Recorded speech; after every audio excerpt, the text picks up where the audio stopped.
lepas kot. Agak lah. Oh, kau pergi dengan siapa? Aku pergi dengan family aku lah. Cuba kau cerita sikit apa yang best kat Langkawi tu. Banyak lah best. Aku pergi. Ni pun korang buat apa ni, nak join boleh? Korang borak pasal apa tadi? Oh, kita orang borak pasal Pulau Langkawi. Kau pernah pergi Pulau Langkawi? Tak pernah. Oh, tadi Wen dia pernah cakap dia pernah pergi Langkawi. Wen nak cerita sedikit tentang Pulau Langkawi kat kita. Oh, tapi aku tahu sedikit tentang Langkawi. Langkawi ni, ia dikenali sebagai permata Kedah. Ia juga mempunyai 99 gugusan pulau di laut. Ia terletak di pesisir barat Laut Malaysia. Langkawi juga merupakan pulau terbesar dalam gugusan ini, iaitu Pulau Langkawi yang terkenal dengan pertaniannya yang indah, hutan hujan tropika dan warisan budaya kaya. Pada tahun 1957, Langkawi ni dia berada di bawah pentadbiran Kedah selepas Malaysia mencapai kemerdekaan. Sejak menikmati harus kemerdekaan ni, Langkawi dia mula mendapat perhatian dekat sebagai destinasi pelancongan dekat negara Malaysia.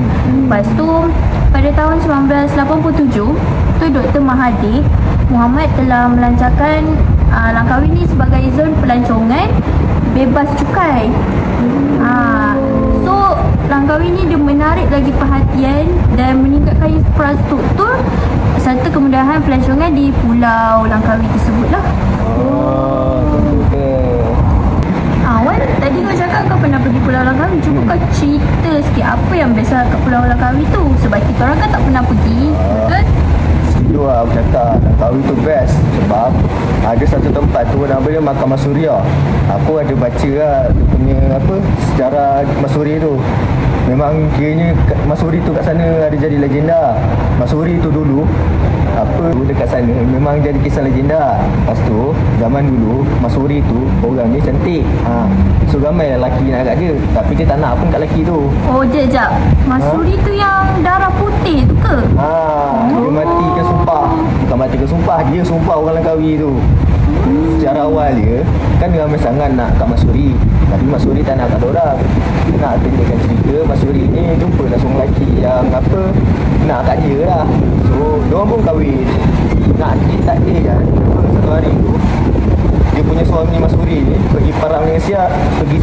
Lepas tu apa yang terjadi? Lepas tu si Masuri ni bersumpah lah dekat orang kampung dia yang dia tak buat benda tu, tapi orang kampung tak percaya.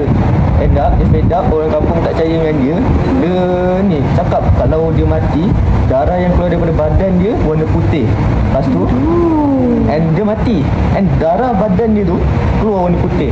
Lepas tu sebelum mati dia cakap lagi satu, dia akan sumpah bumi Langkawi 7 keturunan jadi kemarau. And betul lah, kemarau bumi Langkawi untuk 7 keturunan. Tragis. Tragis juga kisah si Masuri ni daripada kisah Masuri ni, apa pengajaran yang kita boleh ambil iktibar ya? Pengajaran aku rasa pengajaran di kat sini, janganlah kita memandai hidup orang. Betul? Kita siasatlah hidup. Betul. So pulau ini telah berubah daripada sebuah pulau yang terpencil dan kurang dikenali kepada destinasi pelancongan antarabangsa yang terkenal. So dia ni membawa manfaat lah dekat ekonomi yang besar kepada penduduk tempatan dan negeri Kedah tu. Sekarang dah pukul berapa ni? Kita orang dah lambat dah nak pergi kelas. Kita orang gerak dulu Wei. Lambat? Okay, bye. Take care. Menarik betul lah cerita pasal Langkawi tadi. Kalau ada masa saya nak pergi lah Pulau